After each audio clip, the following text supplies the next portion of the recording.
বন্ধুরা সবাইকে আসসালামু আলাইকুম। আরো একটি নতুন ভিডিওতে আপনাদেরকে স্বাগতম। তো আজকে ধরেন একটা বিষয় নিয়ে আলোচনা করব, যেটা আমার গত 11 বছরের বাস্তব অভিজ্ঞতা থেকে আমি আপনাদেরকে জানানোর চেষ্টা করব যে একটা গাভীর খামার শুরু করলে ওই গাভীর খামারে কি ধরনের সমস্যা হইতে পারে, আর এই সমস্যাগুলো আপনি কিভাবে সহজে সমাধান করবেন, বা কি কি কাজ করলে, কি কি নিয়ম মেনে চললে আপনার খামারে কখনো এই ধরনের সমস্যা হবে না। আশা করি শুরু থেকে শেষ পর্যন্ত স্কিপ না করে ভিডিওটা দেখবেন। অনেক বড় ধরনের একটা উপকৃত হবেন, যেটা আপনার খামারের সিস্টেমটাকে হয়তো আজকে চেঞ্জ হয়ে যাবে ইনশাআল্লাহ। তো আশা করি স্কিপ না করে ভিডিওটা দেখবেন। তো মূলত হচ্ছে যে একটা গাভীর খামারে যে ধরনের সমস্যাগুলো হয় আগে সেগুলো বলি, পরবর্তীতে আমি লাস্টে বলে দিব যে আপনি কিভাবে এগুলোর সমাধান পাইতে পারেন বা এই ধরনের সমস্যা থেকে মুক্তি পেতে পারেন। প্রথমে হয় যে অনেক সময় আপনি গাভী কিনে নিয়ে আসছেন, হ্যাঁ, এরপর হচ্ছে যে আপনার গাভী 17, 18 বা 20 লিটার করে দুধ দিচ্ছে। আস্তে আস্তে গাভীর দুধ কমে যায়, তারপরে গাভী দিন দিন আস্তে আস্তে শুকিয়ে যায়। এরপর হচ্ছে হিটে আসে না, মানে সময় মতো যে হিটে আসার কথা হিটে আসে না, বা কিছু কিছু গাভী দেখা গেছে হিটে আসছে কিন্তু আপনার সময় মতো কনসেপ্ট করতেছে না, বারবার বীজ দিতে হচ্ছে। এরপরে হচ্ছে যে আপনার অনেক সময় বাছুর পড়ে যায়, একটা গাভী দেখা গেছে আপনার 5 মাস, 6 মাস, 4 মাস এরকম ধরে প্রেগনেন্ট, ওই প্রেগনেন্ট অবস্থায় দেখা গেছে হঠাৎ একদিন বাছুর পড়ে গেছে। হ্যাঁ, এরপর হচ্ছে যে বাছুর দেওয়ার পরে গাভী পড়ে যায়, মানে হচ্ছে যে গাভী শোয়াতে বাছুর দিছে 2 দিন হয়েছে, 1 দিন হয়েছে, এরপরে দেখা গেছে গাভী আর শোয়া থেকে উঠে দাঁড়াইতে পারতেছে না, মিল্ক ফিভার যেটাকে বলে সেটা হয়। এরপরে দুধে ফ্যাটের পরিমাণ কমে যায়, এক সময় হয় কি যে দুধটা আস্তে আস্তে পাতলা হয়ে যায়। অনেক সময় আপনি দুধ বিক্রি করতে গেছেন কিন্তু আপনি ভালো একটা দাম পান না, বা অনেকেই দেখা গেছে একবার আপনার কাছ থেকে দুধ নেওয়ার পরে পরবর্তীতে আর দুধ নিতে চায় না। তো এই সমস্যাগুলো যদি আপনার খামারে থাকে, সেক্ষেত্রে আপনি কখনোই গাভীর খামার করে বেনিফিটেড হইতে পারবেন না, বা লাভের মুখ দেখতে পারবেন না। তো এখন হচ্ছে যে আপনি আসলে এগুলা থেকে কিভাবে পরিত্রাণ পাবেন। মূলত যে সমস্যাটা দুধ কমে যাওয়া, এই সমস্যাটা হয় যে আমরা প্রায় সময় দেখা গেছে গাভীর দুধ দহন করি ঠিকই, সময় মতো গাভীকে কৃমির ডোজ করাই না, বা কৃমির ডোজ করানোর পরে দেখা গেছে আমরা লিভার টনিক, জিঙ্ক, ক্যালসিয়াম এগুলা দেই না। বা দেখা গেছে অনেক গাভী আছে আমরা বলে থাকি যে যে গাভীগুলো আপনার দৈনিক 15 লিটার বা 10 লিটার করে দুধ দিচ্ছে, এই গাভীগুলাকে আপনি মিনিমাম প্রত্যেক দিন 50 মিলি করে ক্যালসিয়াম দিবেন। ওই ক্যালসিয়ামটা আমরা অনেকেই আছি দেই না, মানে আমরা হচ্ছে যে ইনস্ট্যান্ট খরচটাকে চিন্তা করি যে এখন আমার খরচ হচ্ছে, কিন্তু পরবর্তীতে এই খরচটা দেখা গেছে আপনার এখন যদি দৈনিক 50 টাকা খরচ হয়, পরবর্তীতে দেখা গেছে গড়ে এক মাসে আপনার একটা গাভীর পিছনে 1500 টাকা খরচ হইলো, 3 মাসে হচ্ছে 4500 টাকা খরচ হইলো। হ্যাঁ, এই খরচটাকে যদি আপনি বেশি মনে করেন, সেক্ষেত্রে হবে কি যে আপনার গাভী যথাসময় হিটে আসবে না, কনসেপ্ট করবে না, দুধের পরিমাণ কমে যাবে।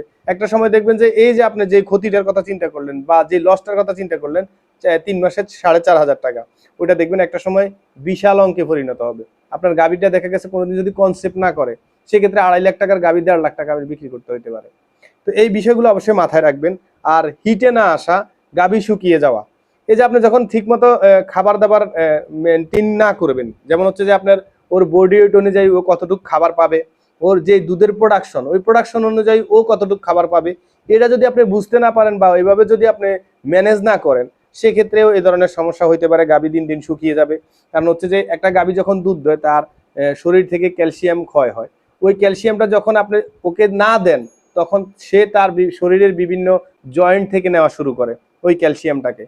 তখন হচ্ছে যে যখন আপনার জয়েন্টের ক্যালসিয়ামটা শুকিয়ে যায়, এরপরে দেখবেন যে একটা গাভীর পা ব্যাকা হয়ে গেছে, ও সোজা হয়ে দাঁড়াইতে পারতেছে না, পায়ে বর দিতে পারতেছে না। কিন্তু এই ব্যাকআপগুলো যদি আপনি প্রথমে দিতেন, তাহলে এই সমস্যাটা হতো না।